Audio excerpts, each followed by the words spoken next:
Hello, everyone. Welcome back. Thank you for joining us for the last series, part 3 of our November webinar series. We're excited to have you with us today. My name is Julie Ludwig, Marketing Communications Specialist here at Church and Casualty, and we're joined by our presenter again, Kathleen Doyle, Organizational Business Consultant and Pastoral Counselor. So today, we're going to talk about stress management and prepping for the holidays ahead. So she'll discuss balancing your ministry responsibilities with your personal life, practical tips for stress management, and setting yourself up for success and a fresh start in 2022. So I like to start off by saying this webinar will be recorded. We'll be sending it out via email. It'll be posted on our website and YouTube, so you'll be able to find it afterwards, as well as part 1 and part 2 if you didn't get to join us for those. So with that, I will go ahead and turn it over to Kathleen. Thank you, Julie. It's good to be with you all again. And as we wrap this up, we're going to be spending some time talking about what's going to help you and what's going to benefit you through the holiday time and through the holiday seasons. But also, I just want you to know, as we set this up and send this PowerPoint deck out to you, etc., this is material. If any of it helps you as you're working with your people, you are welcome to use this. I think as we head into the holidays, from someone, I have a counseling practice. I worked at churches for, I don't know, 15, 20 years. And so I just know that this is a time where, whether it's your personal life or it's your congregation, people experience a lot of stress. You can have a lot of people showing up at your office needing help. And if any of this material helps you, please feel free to use it. But we're just going to talk about it as we've come out of COVID. Who knows? I don't know if we're out of COVID. Who knows what's happening? But as we are trying to recover from 2020 and 2021, and anticipating that we may have some incidents coming up again in the future, we just want to talk about how do we recenter ourselves after a season of stress and threat and upheaval, etc. And so that's a bit about what I want to talk about, as well as how do we specifically prepare for the next couple months where the holidays pick up, family interaction picks up. Most houses of worship have a big uptick in activities that you will experience. So how do we prepare for that? So we're going to talk a bit about stress management and recovery and preparing for the holidays. So there we go. So a couple things we all know, I'm going to state the obvious, but stressors during the holidays, one of the primary stressors a lot of people experience are family dynamics. And it can be everything from competing schedules to poor communication processes to financial decisions. This is a big season for gift buying and throwing parties and spending money, and then just generally changing routines. Whether it's if you have children who are in school, they're going to be ramping into testing oftentimes, and just a disruption in their school schedule at some point here in the near future. So you just have a lot going on. The other thing that many will find is they have closer proximity to difficult relationships. So people that they may have had a falling out with or generally struggle dealing with, they find to be stressful. They may find themselves at the dinner table with or at events with, and they may not have planned for how to cope with that. And then finally, just our own, at times, generally high expectations or unrealistic expectations for this time. So I want to break this down into really bite-sized chunks and some practical things that we can do to minimize stress, move forward, and not have this season be unpleasant. So one of the first things you want to ask yourself about the season is basically kind of what's my goal? I'm heading into a lot of activity. If I got through the next 8 weeks, and I said, this is what we accomplished as a household or as an individual, and I could describe it, I would say, this looks like a win for us or for me. And so what you want is to be intentional. What are your goals? Sorry, something here just moved. What are your goals? Between now and January, and you want to align your decisions to meet those goals. So let me give you an example. I worked with a couple years ago, and they were heading into what they knew would be an incredibly, incredibly difficult and painful season. So as we sat down and we said, what are your goals during this time? One goal that they had that was primary was we want our children to have good memories. We would like our children to have really good memories during this difficult season. And so at that point, all of their goals aligned around all of their activities, the way they spent money and the way that they spent time began to align around that primary goal. And by having that goal, it really helped them eliminate things that were unnecessary and also feel like a win. If they had a family event that was really pleasant or really sweet time or giggly time with the kids or whatever it was, they knew that they were working towards something that they deeply valued and was really important to them. So heading into the next couple months, I just want to encourage you to be intentional. Ask your congregates or the people who are coming into you stressed to be intentional and start to focus. The other thing you want to assess going into this season is today, I just looked at my life and how I'm doing. Am I above or below the waterline? And if I'm above the waterline, we're functioning well, finances are good, we're not under any undue stress, then we can really plan for maybe some extra around this coming season. We've got the bandwidth for it, finances, etc. Let's have a great time. Let's really celebrate. Let's go for it. But if you're like, man, we're barely making it right now. Financially, it's tight. We're tired. We're stressed. Keep that in mind as you plan your goals and how you want to head into this season. And don't ignore that information. Trust that doing that quick inventory is going to actually work out better for you in the long run.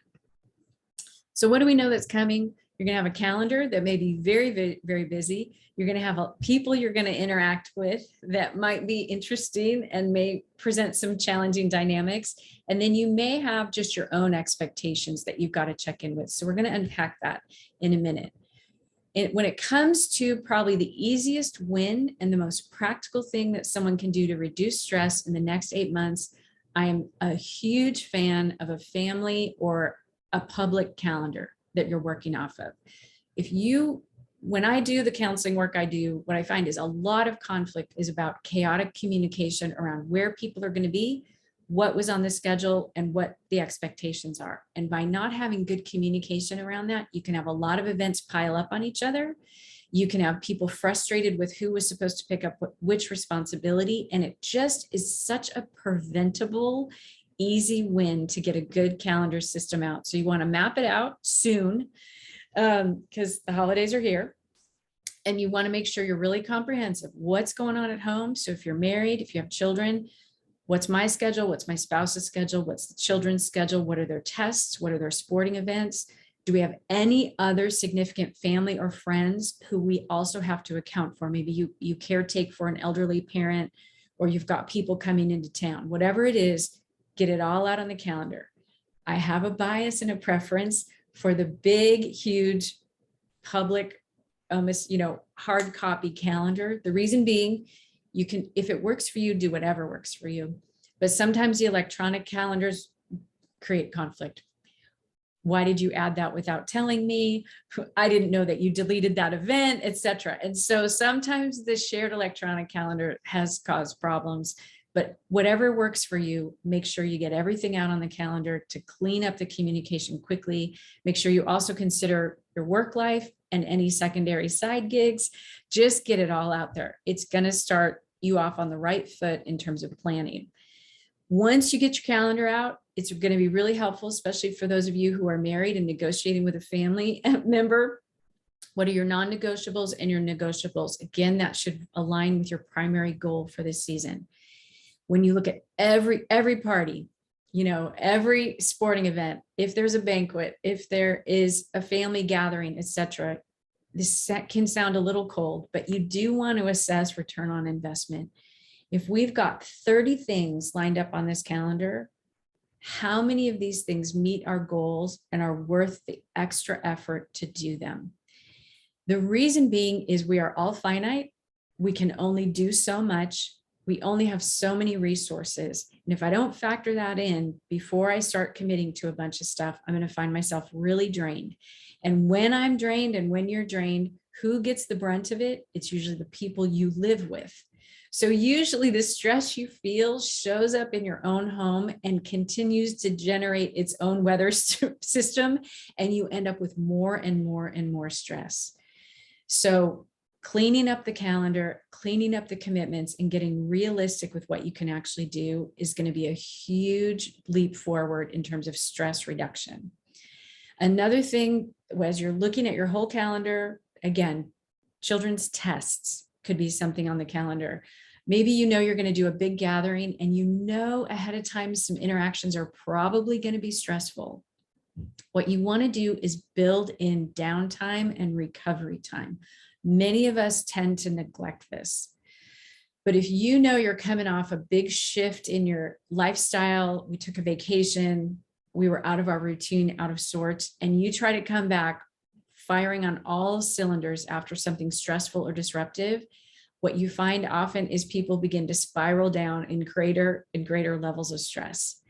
So a big kind of stress reliever, stress, in terms of health preserver, is building in a cushion, a time after a stressful event where you know what, for example, let's say you've got young children, they've been out of their routine, they're not doing great, or they were around stressful dynamics. Let's say they were around tense people for a full evening where you knew that there was a lot of tension in the home or in the environment.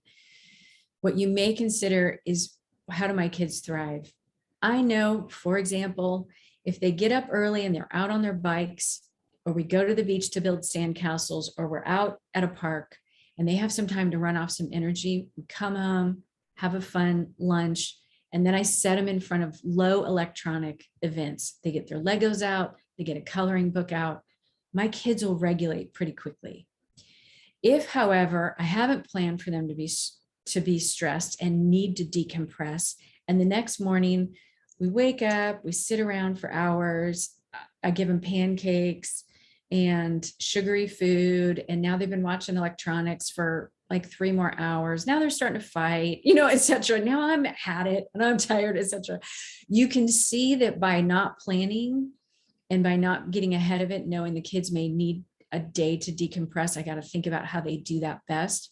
I can find ourselves by the end of the day. I don't have children. I'm just telling you, I work with people who do. We can find ourselves at the end of the day saying, wow, this was a long day. We're all at each other's throats and we're really, really tired. So getting those decompression times in after stressful events is really, really important. For one family member, it might be walking around Target, walking around Home Depot, sitting and watching a ball game, doing crafts, whatever it is. Make sure you plan that in. It sounds strange, but it's going to move you ahead as you walk through a difficult season. You've got to have that time of rest and recovery. Probably the most complicated thing that we run into in the holiday seasons that are stress producers are the people we love, but people that we may clash with on a lot of different levels or struggle with. And these are the wild cards. We can only do so much to manage this. The calendar is relatively, concrete and reasonably easy to manage. People are much more dynamic. So we've got to be prepared for what could be coming and not be super reactionary. So one of the things heading into the holiday seasons to really keep in mind in terms of dealing with people is, if we don't enjoy each other, how valuable are the other efforts? If there isn't a sense of trust or respect in some of these environments that we're in, that we are landing in, we have to consider the weight of that and the significance of that. What I find that people often try to do is, when there's a lack of trust or a lack of respect, they try to compensate for that with other activities that may be excessive or over the top. So they might be we're going to vacate. We don't get along, so let's do a really great, expensive ski vacation. Or let's make sure that the house is just decorated perfectly, or we buy really expensive, over the top gifts, or we, chef quality fine dining food, whatever it might be. Sometimes when there's a lack in the area of trust and relationships and health there, we attempt to compensate for it in other things that are expensive or time consuming or highly detail oriented. And the challenge is, these activities never fix this problem. In fact, if the lack of trust and the lack of respect exist, and that creates stress, and then I add to that stress over the top plans, I'm now going to end up even more miserable than I could have imagined. So it's really important, if I'm going to plan a vacation or over the top, party planning, that I know that I'm not doing it. I become aware that I'm not doing this to somehow compensate for some other issues. So in terms of just self-awareness, what's happening? Why are we engaged in all these activities? We really want to bump up our awareness around these issues. So what that can look like is a real honest conversation, especially if you have tension with extended family members or in your own household, is relational dynamics that just don't work. And it's maybe time to get really, really honest about that. In fact, what I'm going to do is Julie is going to send out several links to more extreme dynamics where you might have personality disorders or real character dysfunction occurring in a family system that creates chronic problems. We don't have time to deal with all of that today, but we're going to send you some links to some books that might be worth picking up and some articles that are worth reading, because even if that doesn't happen in your own life, it can certainly happen in the lives of your congregants. And to be really well informed and educated around those topics will help you know how to make better referrals and just speak from a more educated standpoint about why some family systems are broken and don't seem to improve. But some of the things that can be addressed and can be looked at are, what does it look like to enter into, for example, if you celebrate Thanksgiving, what does it look like to enter into a Thanksgiving event and understand we really, as a family and as a household, need to have some minimum standards of behavior that we need to expect of people. And we need to be prepared to address or even confront issues that don't meet those minimum standards. What I can find in unhealthy households is sometimes the most upset or the most dysfunctional behavior or person ends up winning and getting their way. And people get intimidated because that person might have an anger problem. They may do a lot of guilt tripping. They may do a lot of emotionally manipulative tactics. And people get intimidated by it. They don't want to make it worse. They don't want to address it. And so what can happen in unhealthy households is the least healthy person has the most power. And if you continue to allow that to happen and it does not get addressed and it does not have any boundaries around it, it will continue to allow holiday gatherings or family events or friend gatherings to be really, really uncomfortable and really unpleasant. So some of those articles that we're sending you are ways to address that and some common issues that you might come across when you've got this constant problem. So you may have someone who shows up. Let me see really quick. Yeah, we're going to talk about this in a second. You may have someone show up and, honestly, every holiday they drink too much and they become their behavior becomes really, really awkward and uncomfortable. It may be time to get ahead of that and find some appropriate ways to start to address that issue and not allow that to continue. You may have somebody who likes to sit down and stir the pot. I can tell you, I've counseled people and met with people who behind closed doors have confessed they love to show up to a family gathering and poke at someone, antagonize someone, and bring up topics that they think that their prim and proper and coiffed family does not want to deal with. And so they go to the dinner with that intention in mind. And every year, the host or the parents or whoever ends up frustrated and upset, and this thing turns into World War III.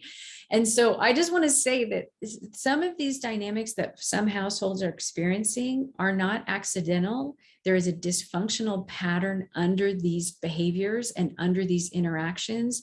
And it may be time to address those so that holidays begin to be part of happy memories, pleasant interactions, increased enjoyment and intimacy in family households, as opposed to being run and controlled by someone who may struggle with intimacy, may be a bit more oppositional, may not enjoy sharing the spotlight with other people.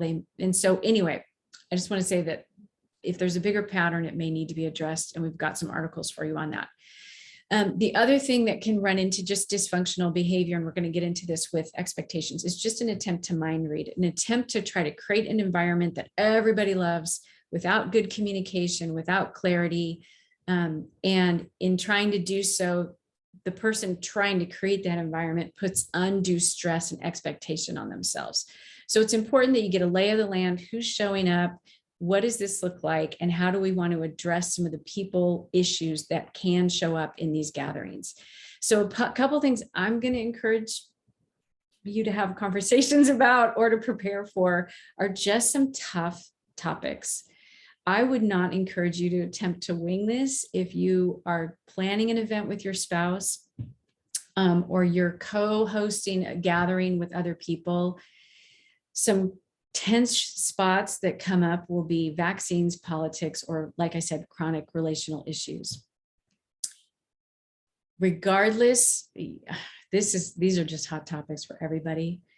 I think if you can approach this with being as fair-minded as possible and being as consistent in the way you apply some of your rules as possible, that's going to get you the best outcome. So if your sense is, hey, we're going to have a couple gatherings coming, and we know that people will be concerned about vaccination status, and we want to let you know where we're coming from, just so everyone's clear and you know our value system or what we would prefer or what we're requiring. Be really clear about that. Another option to consider would just be fairness around the idea. If you've got people at odds with each other, they're not on the same page, they're really conflicted about it, is just to be very clear. Hey, our ultimate goal is to create a safe environment. We are asking if you have any symptoms of illness, please don't come. Or we are asking, regardless of your vaccination status, because we have vulnerable family members, we prefer that everyone take an at-home test for COVID, even if you don't have symptoms, and just be be extra cautious and extra careful. So we make sure that some of our vulnerable family members are as comfortable as possible. Just some things like that, I think, will be helpful, and trying to reduce the politics around these conversations, reduce some of the unnecessary conflict. There's a Jewish proverb, I'm probably going to botch it a bit, but it says always, whenever possible, untie something rather than cut it. And these are those moments in our society right now where we can take a hard line on something and we can cut people off, and really create hard dynamics for a very, very long time. There's a quote in the book of Proverbs that essentially says, a friend offended becomes like a high fortress wall. So as much as possible, knowing that these are probably people that you've had in your life for a long time, you want to keep in your life, keeping the doors open, being as gentle as possible around some of these boundaries, being as fair as possible, will get you a long way. So this would be a time to kind of step back on the political perspectives around these health-related issues. When it comes to politics, if you know you've got someone who likes to show up to a gathering, you've cooked, a nice dinner and hosted it, and they like to show up and they like to poke at politics, etc., I would encourage you to be prepared with some responses. Either get ahead of it, let that person know, hey, this event's coming, and we know you do enjoy having lively political conversations, but we are going to ask that we not bring up politics at this holiday. We really want to just enjoy this. We'd invite you to host your own event and talk politics at your own dinner table. Please don't bring it here. But I'd also encourage you to be prepared with a response to someone who might bring up a hot, angry, debatable topic during your dinner, and find some constructive, assertive ways to put a lid on that. So it can look like, hey, appreciate that this is a really important topic, and that it's something that you're passionate about and value. We also recognize this is a topic with a lot of different opinions that can create some tension. So we're just going to ask that you take this conversation to another location and finish it at a time that's convenient for those who would like to participate. But for now, we'd like to keep the topic to, and then mention family memories, any activities that you guys having going on, catch us up on the kids and how they're doing in school, goals, plans, any home projects that are interesting, any good recipes, any good sporting events. Like, you can name the topics that you're comfortable with and let them know the topics that you would like to table and not address at this particular event. Again, going back to what we talked about in the last slide, if someone is going to control the environment, someone is going to control the topic, someone is going to set the tone, and either the healthiest person in the team and in the environment can do that, or the least healthy person, but someone's going to do it. So if you're the host or if you believe you have a good handle on what will create a good, pleasant, healthy environment, make sure you take the reins and make sure you steer that boat, because if you don't, somebody else will. The other thing would be chronic relational issues.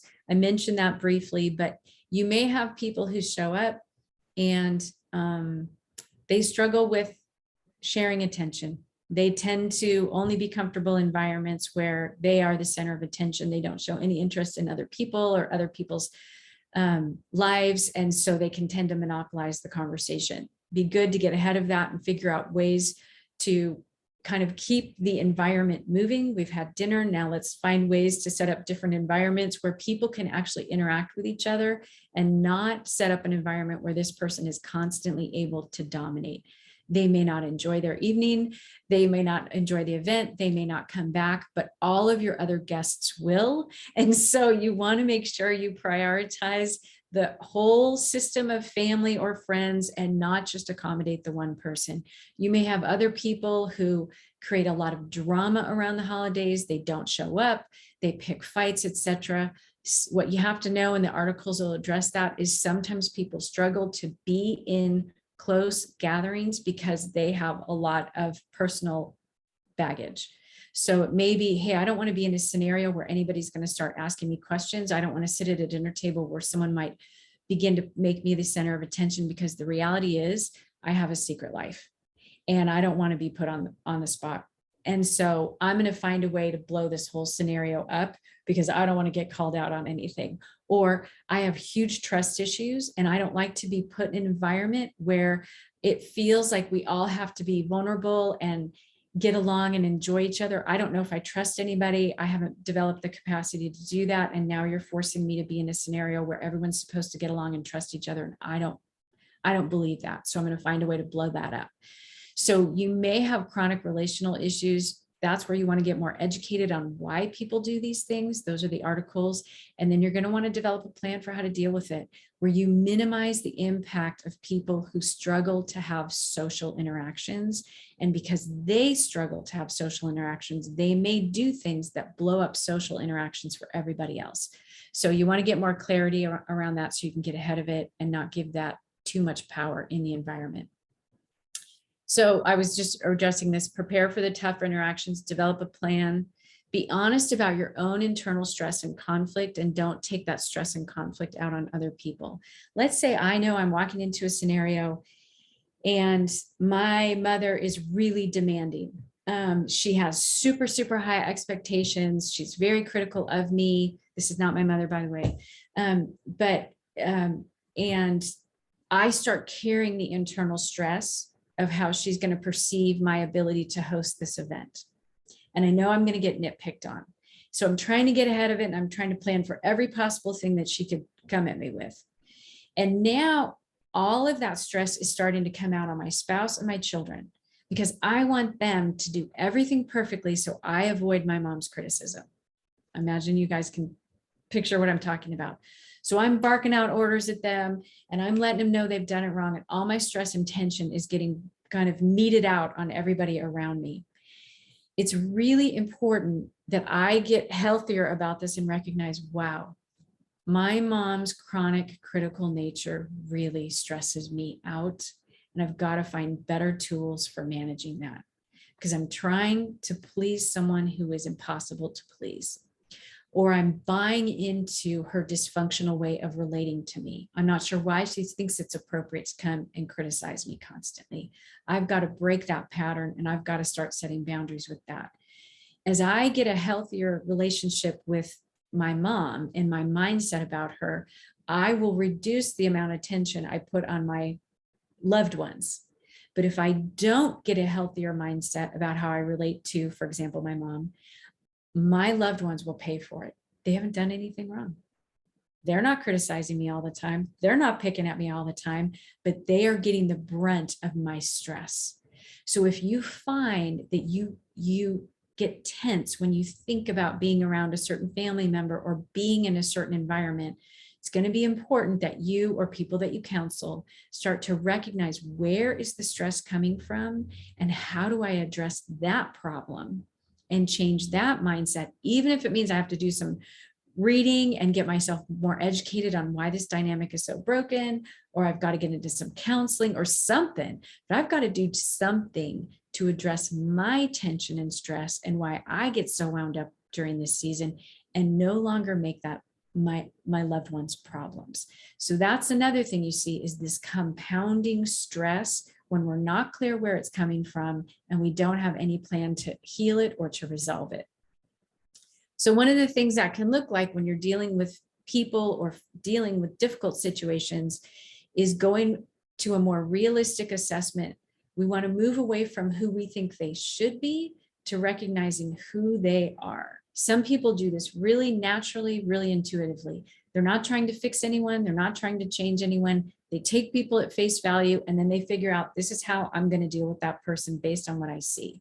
I'm dealing with someone who I know is really nitpicky and critical, so I'm going to set a boundary around that. I'm not going to let it get under my skin because I recognize it's their problem. Or I'm dealing with someone who is not honest. So I've tried to draw honesty out of them. I can't seem to do it. So now I'm just going to accept the fact that 70% of what they say is accurate, 30 is inaccurate, and I'm not going to worry about it. And I'm going to kind of, minimize how much influence I let them have.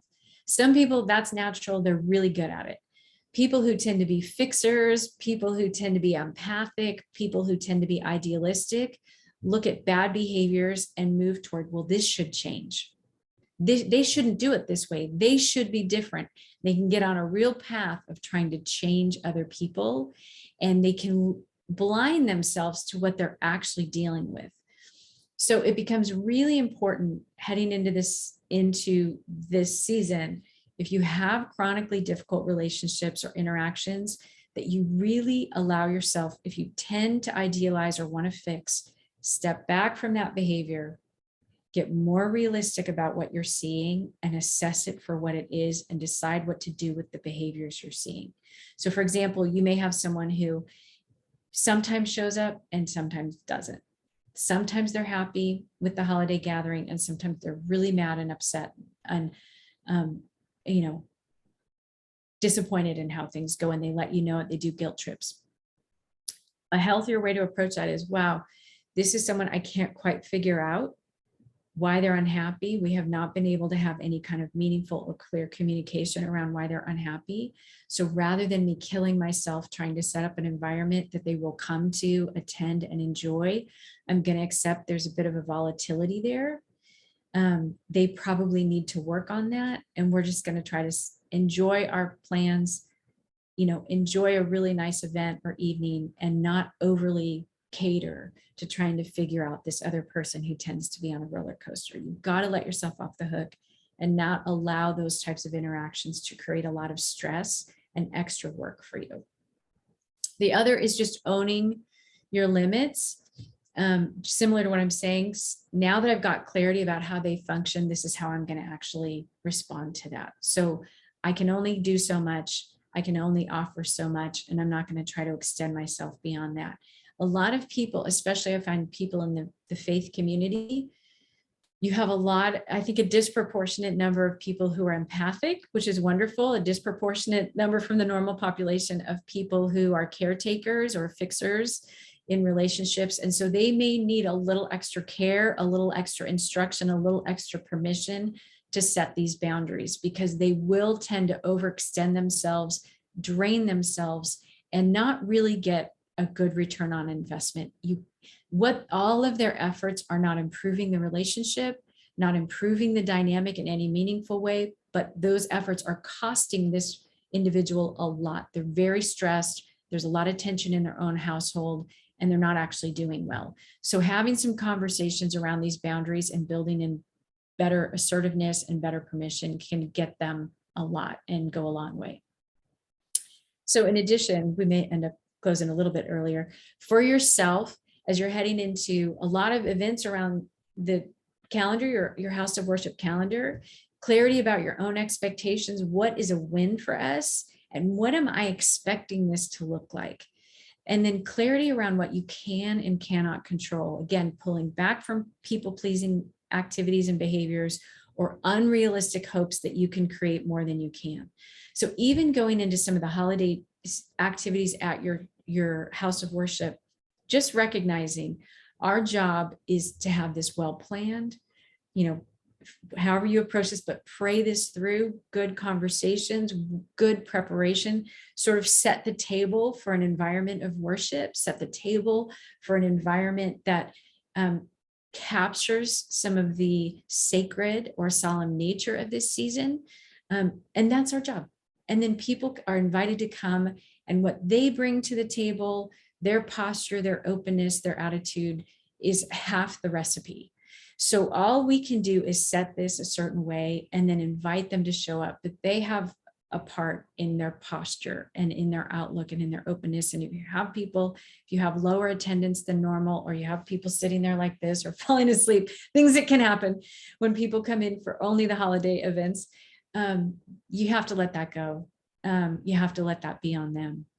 Your job is to carry your role with the appropriate weight, the appropriate mantle that you've been given to set up this really sacred, great environment, celebratory environment. And then the people have to come and bring themselves to that, prepared for what's being offered, prepared for that moment of worship. So you want to make sure you aren't carrying this in too heavy of a way or inappropriate responsibilities on yourself. A couple things to keep in mind that kill contentment during the season is out of proportion expectations in general. That this has to be the big moment. This is the moment where the family reconciles, or this is the moment where we capture the entire community, to show them what we're about or show them what our values are. If you put too much pressure on this moment or these upcoming events, you can crush them with your expectations. So you want to keep in mind, these are really important moments.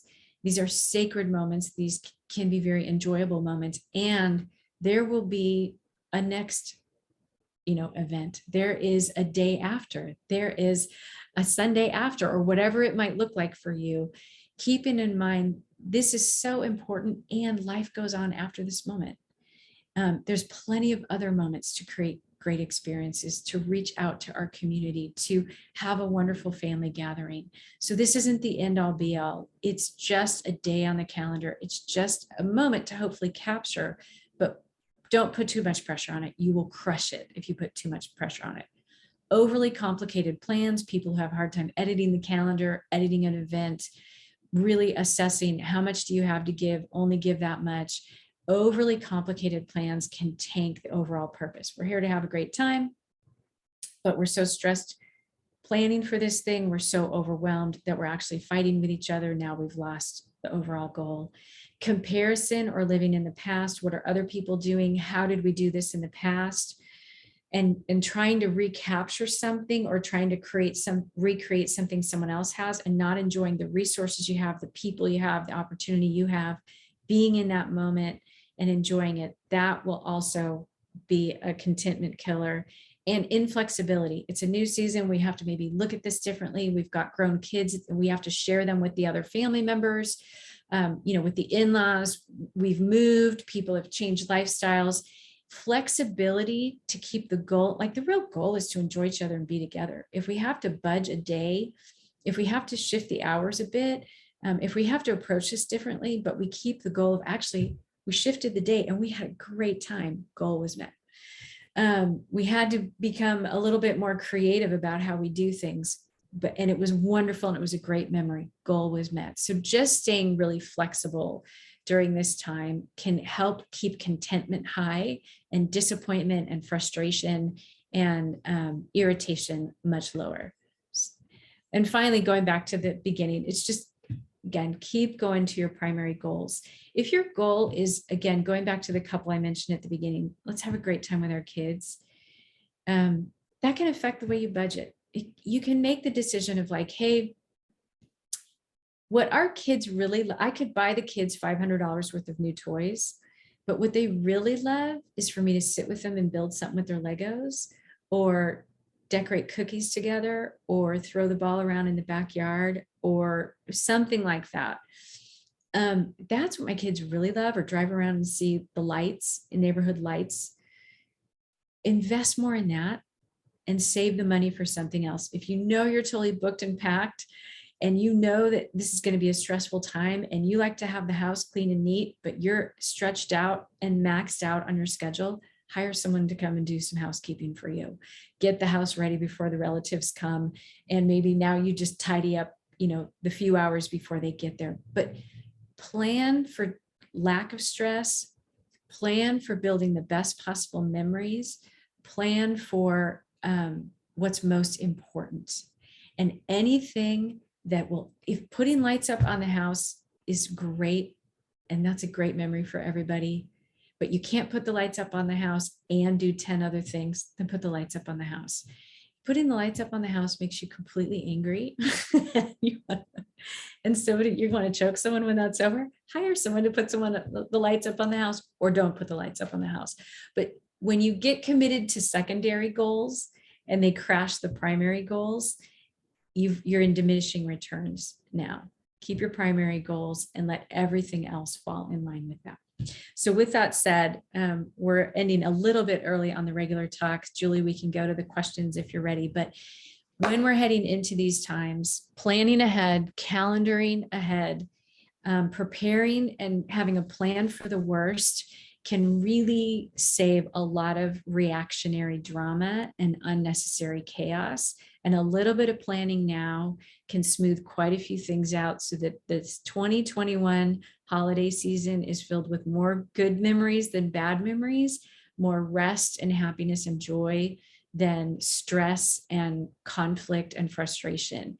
So as we look into this, we just want to kind of support you. I know as Church and Casualty cares about their people, supporting you guys to be able to head into this and enjoy this, especially coming out of the last few years, and building forward, reconstructing life with great memories, great habits, and a lot of hope for what's coming in 2022. So anyway, Julie, that is the end of this part. Any questions or anything? Yeah, let's hop into the Q&A. So we have a question. I think you may have touched on this. How do you deal with relatives who bring up politics during family gatherings or at the dinner table? Yeah, I think a gentle answer turns away wrath. This is a moment where a little bit of gentleness and humor and charm can get you a long way. You can feel personally so angry if you have set the table. I mean, I think we might have talked about this last time, but for those of us that are the cooks, right? Yeah, again, you cleaned your house and you bought the food and you did all the hard work, you slugged yourself through Costco with hordes of people and spent a lot of money, and then someone blows up an event by bringing up a hot topic that they know will create anger. It's easy to become angry, and it's easy to get really resentful and snappy, or whatever your temperament allows you to do. And so finding, if you're prepared for a potential blow up moment and you have a plan for it, and you're in good kind of solid mental and emotional condition to address it, that's going to be a huge benefit to you. So having had to address this even personally, there have been times where I've looked at someone, you have to be assertive without being aggressive and just say, hey, Uncle Bob. Again, like I said earlier, I appreciate that this is an important issue and that you want to address it. I would ask that you find another time to do that. We all know these are loaded topics and loaded conversations. So you name reality, just name what you're seeing. This is a loaded topic. It's a loaded conversation. We all acknowledge that. I know it's important. This is Thanksgiving dinner. We only have a few hours together, and the purpose of this time as the host for me is to build great memories. And the purpose for me is to really enjoy each other. So what I'd appreciate is if you share some of the old family stories. That would mean so much more to me than bringing up vaccines. I'd appreciate if you tell us stories about your childhood, or about grandma and grandpa, or what it was like when you were in the military overseas, or whatever it is. Please tell us those stories. That would mean a lot more than this topic. So let's just try to do that. Now, if they won't stop, sometimes you do have to get more assertive and say, I'm really going to have to ask you to stop. I love you, but I really need you to stop. And if they insist on it again, you can escalate that to however far you want to take it. Everybody's different, but you can go all the way to the point of, Uncle Bob, we love you, but if this isn't going to continue, I might have to ask you to join us at another occasion because I really want this to be a pleasant evening. So those would be ways that you can be really assertive without being, it's very, very assertive, but without handing the dinner table over to someone who is going to leave that as a very unpleasant evening. People will want to leave early. You will often, if you don't take control over this, you'll find people gathering their coats and their bags and heading out, shortly after dinner. They don't want to be trapped in a room with someone. They don't want to, they're mad, they're frustrated. And now that's how they remember your event.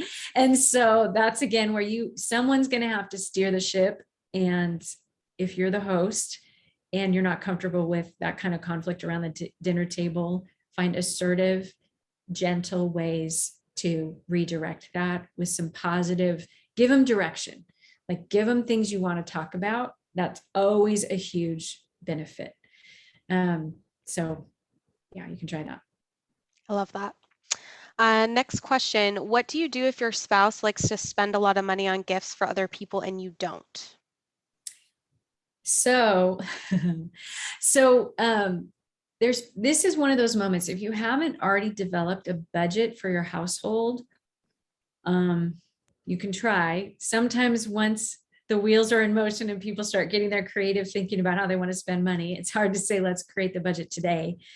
If you have not created a budget, and that means spending is more unchecked, the most powerful way to address financial issues is with specificity. So if someone can get a rein on, hey, let's be really clear. This is what our housing payment, our car payments, insurance, this is generally our food budget. This is everything we're looking at. If we start spending this much, this is what we're hoping to save for a home or retirement or whatever. If we start looking to spend this much, we can stay on budget. But if we start spending this much, we're going to start dipping into other areas and we may have to work extra and we may have to add more to our years of being employed. So are we sure that it's worth it to add that load so that we can buy these gifts? Can we bless people? Can we give them something meaningful? Can we show them that we care about them without spending this kind of money? And so the more specific you can get about the dollars and cents, and the more specific you can show the impact on the budget or the impact on lifestyle going forward. If it's bothering you, it's probably going to be on your shoulders to run the numbers because they don't care. So once you run the numbers, speaking from a compelling argument of specificity is much more powerful than just coming out and being like, that's just so wasteful. When you do generalities, why do you have to be like that? Or you do accusations, people get defensive and then they can come at you with, well, you just don't care about people. How come you're so greedy? Why don't you, let's do something meaningful for someone. How come we can't ever do nice things for other people? You want to get off those accusatory topics and more into topics where it's just concrete, factual. How do we accomplish your goal? It looks like it's really important to you to bless the people around us. How do we accomplish that without having to work 6 extra years in the labor force? You know what I mean? Because of what we bought people this year or whatever. So specificity and data reduces some of the accusation and the vagueness of vague generalities just are never compelling arguments. So you want to get as specific as you can. Great. Okay, last question. What do you do if one of your guests insists that you don't invite unvaccinated people in your house? And if you do, you are being insensitive and putting everyone at risk? So there's a couple things you want to be careful with in these kinds of dynamics. If that's your personal feeling and you want to represent that personal feeling, that is entirely yours to do. What you want to be careful is someone else has a personal feeling, but they want you to be the mouthpiece. They want you to take the hits. You know what I mean? Like they want you to be the bad guy on their behalf. And you really want to be careful that you do not allow that to happen. Because one, if it doesn't represent your personal feelings and it creates conflict with someone else, now you've got a rift with someone you would not have normally had any conflict with. And the person who has these strong feelings and opinions is sort of hiding behind you. So be really careful that you do not allow that to happen, where you become the mouthpiece of something you don't agree with or that you don't feel comfortable with. On the other hand, if you do, again, I mentioned this earlier, if you do feel concerned that you just want to make sure all your guests feel safe, everybody feels comfortable. Having clear communication around that is really important. Letting anyone who feels vulnerable know, hey, we're going to communicate with everybody. We might put it in the email. Hey, this is everybody on the list. BCC, that is my recommendation, and ask them to reply privately if they have concerns. I would not make this a group text, and I would not make a group chat where you see everybody's response. That does not go well. I would not do that ever, personally. So I would do it in an email, BCC, and then private response only. And let them know, again, like I said, if you have these symptoms, lay them out. Please, we love you. Please don't come to this particular event.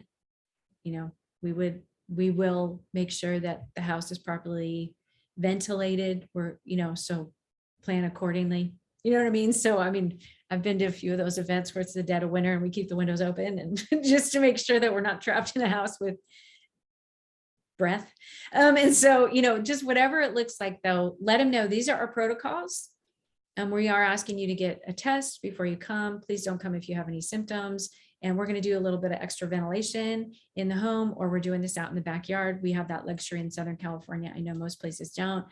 So we're going to do our part. But at the end of the day, if you really do feel fearful and you feel the need to duck out of this one, these are our protocols. And if they're not comfortable with you, let's please stay in communication, because we are hoping there comes a day where these protocols will work for everyone and the doors open. We'd love to have us gather whenever that feels comfortable for everyone else.